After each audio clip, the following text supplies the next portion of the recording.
11th chapter, and in this chapter you have to study only 3 topics.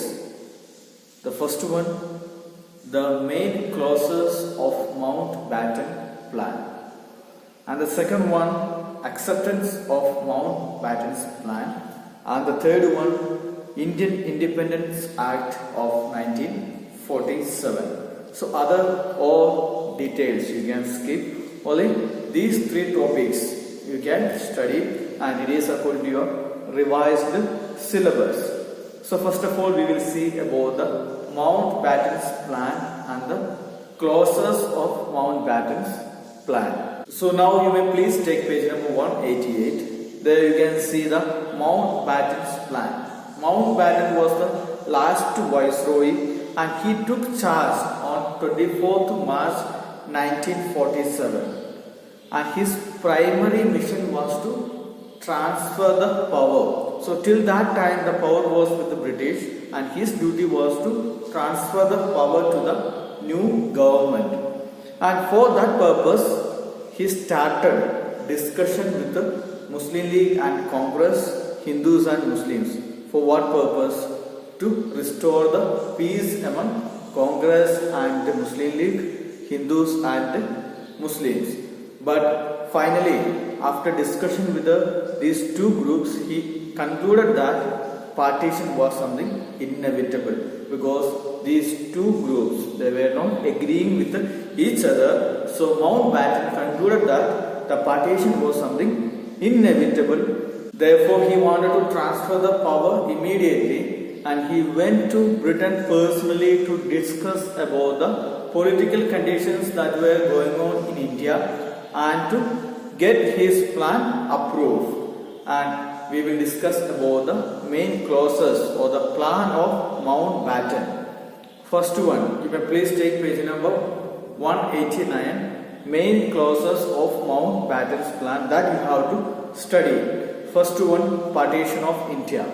The country would be divided into 2 dominions, that is India and Pakistan. The first plan, India will be divided into 2, India and Pakistan. Bengal and Punjab. The partition of Bengal and Punjab was proposed, provided that the legislative assemblies of the 2 provinces decided in favor of partitions. Bengal and Punjab, the partition, it was accepted, but at the same time there was a clause that the legislative assemblies of both these regions should agree with the partition. Then only the partition can be applicable. Third one, the district of Sylhet.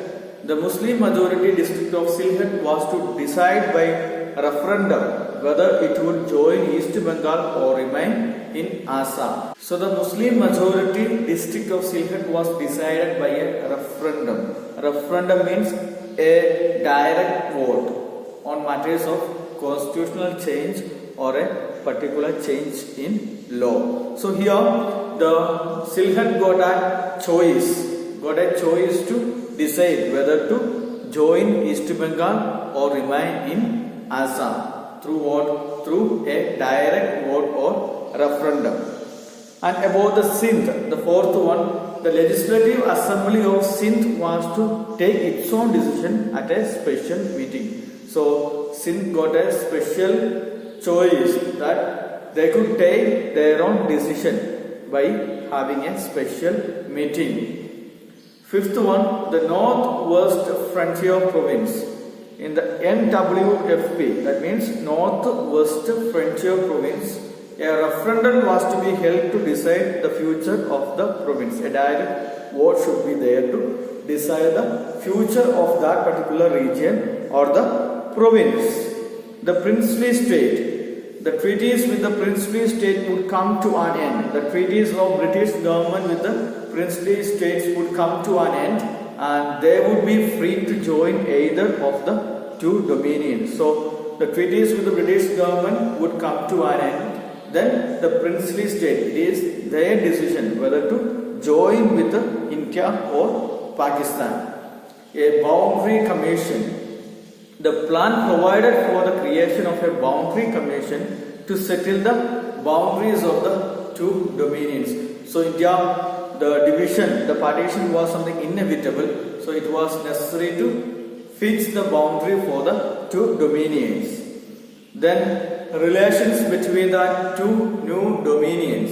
The two dominions would decide what relations they would have with each other and with the British Commonwealth. It was the choice of these two different dominions. The Constituent Assembly.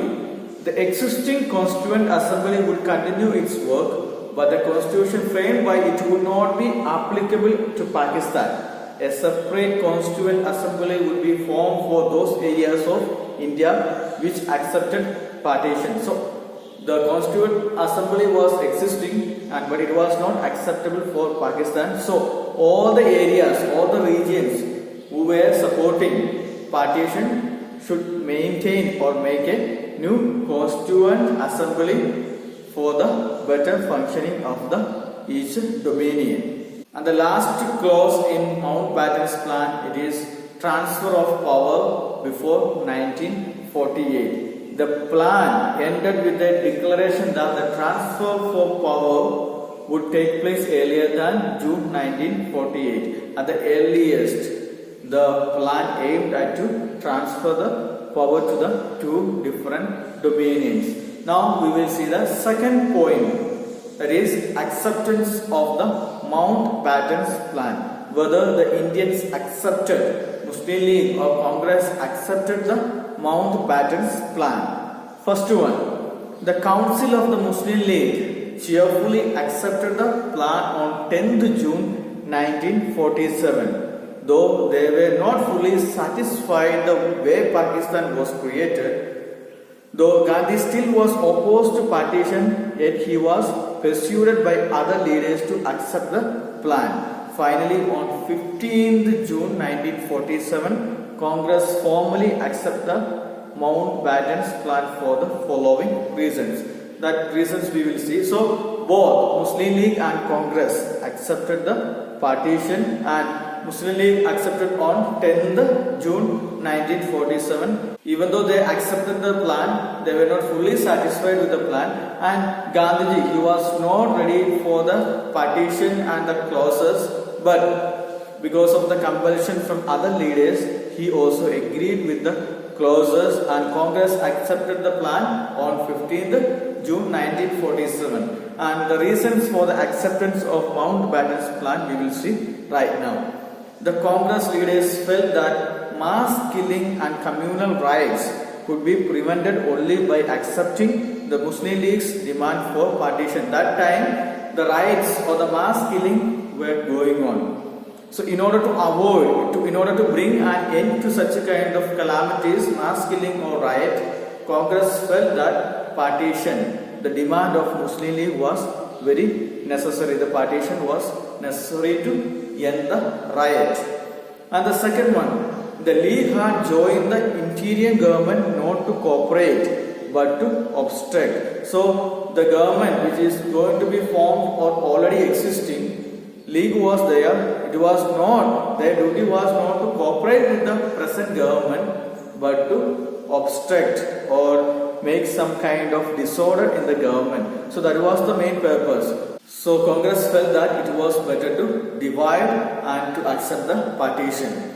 The third one, the only alternative to partition was federation with a weak center. A smaller India with a strong central authority was better than a large India with a weak center. So, in order to understand that one, you should understand the second point. The Muslim League, they cooperated with the interior government. It was not a way of cooperation, but to obstruct the daily activities of the government. So, Congress felt that the alternative of the partition was federation with a weak center. So, Muslim League also is there, and their main aim was, we had seen, to obstruct the government, so the government may become very weak. So Congress felt that if the division is accepted, then the country will become small, but at the same time it may have a strong center. But if there is no division, then the country will be very big, but the center or the power will be very weak. So then accepted the partition of India. The last reason is that the leaders felt that further delay in the transfer of power would find India in the midst of civil war. It could cause to civil war, so the leaders felt and supported the partition of India. The next paragraph you can go through. The leaders assumed that partition would rid the constitution of separate electorates and other democratic procedures. Finally, the Congress had to accept this plan, and East Bengal, West Punjab, Sindh and NWFP voted for Pakistan. The district of Sylhet joined East Bengal. The Congress leaders felt that the continuance of British rule never could be beneficial for the welfare of the Indians, hence they should quit as early as possible. So if the partition is not there, then the British would continue there in India. So they thought that it was something better to quit the British power, and they accepted the partition of India. I hope that you understood about the Mountbatten's plan and the clauses and the acceptance of Mountbatten's plan. Now we will see about the Indian Independence Act, and here only the clauses you have to study. It is given in page number 190 and page number 191. The British Prime Minister introduced the Indian Independence Bill in the House of Commons on 4th July 1947. The date you should remember. And it was passed by both the houses of the British Parliament on 15th July 1947. It received the royal assent on 18th July 1947. And the main provisions or the clauses of the Act were as follows. So that was the procedure. First, it was introduced in the the House of Commons on 4th July 1947. Then it was passed by both the houses of the British Parliament on 15th July 1947. And finally, it got the royal assent on 18th July 1947. Now we will see the clauses or the provisions of the Indian Independence Act 1947. First one, the creation of two dominions. India would be partitioned and two independent dominions, namely India and Pakistan, would be formed on 15th August 1947. The Act provided the legislative supremacy of both the dominions. Creation of two dominions, India and Pakistan, on 15th August 1947. And it provided legislative supremacy for both the dominions, India and Pakistan. Pakistan would comprise Sindh, Balochistan, Northwest Frontier Province, the West Punjab, East Bengal and the district of Sylhet in Assam. India would include all the remaining territories of British India. So the boundary is fixed here, and some of the regions are given, and except that territories, all other parts were belong to India. The second one, constituent assemblies. The constituent assemblies of the two dominions were to act as the central legislatures and would have power to make laws for the respective dominion. They would act as a sovereign bodies of legislative purpose. The constituent assembly should be there to make the laws, and the constituent assembly's duty was to act as the central legislature and would have the power to make the laws for the country. The third clause or the provision, it was about the Governor General. There would be a Governor General for each dominion who would function as a constitutional head. He had to act upon the advice of the minister. So there should be a Governor General and he had to act upon the advice of the minister. And the next one, the office of the Secretary of State. The Secretary of State or the office of the Secretary of State was established by the British government. So now we will see what will be the future of the Secretary of State. The office of the Secretary of State for India was to be abolished. That means no more. The office of the Secretary of State should not be there in India no more. And about the princely states, all agreements between the British government and the rulers of the Indian states would lapse and they became independent. So that we have already seen. So once the British decided to give freedom to India and to Pakistan to create a separate dominions, they just made an end to all the relations they had made with the princely states in India and Pakistan, and these princely states they became independent. Arrangements concerning custom, transit and communication were to continue until they were denounced by the two dominions. So till it was given regarding the customs and the transit and communication were to continue with the British government till they were denounced by the two dominions. And the next one, division of Indian army and the sharing of assets.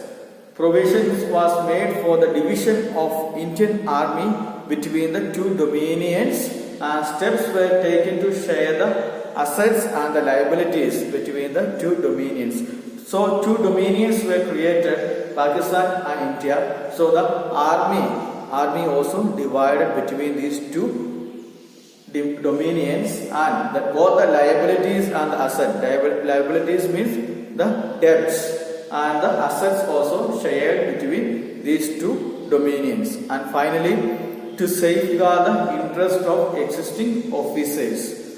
So here the provisions were made to safeguard the interest of the existing officers appointed by the Secretary of State, because we have already seen that the post of office of Secretary of State was abolished. So then what about the condition of the officers, those who were working there in the office of Secretary of State? So in order to, there should be some provisions made for to safeguard the interest of the officers, those who were working under the Secretary of State. But the Secretary of State, however, lost his power for future appointments. So he lost, the Secretary of State lost his power to appoint new officers. So that is all about you have to study from chapter 11. So you may please go through all the topics that we discussed today. So mainly Mountbatten's plan and the main clauses. Then the acceptance of the Mountbatten's plan, and finally about the Indian Independence Act 1947 and the clauses. So I hope that you understood. You just follow the syllabus. You may please go through the questions given in your textbook, and you may please answer to the questions which we discussed today. The questions which are related to the topics which we discussed today. Thank you. Have a nice day.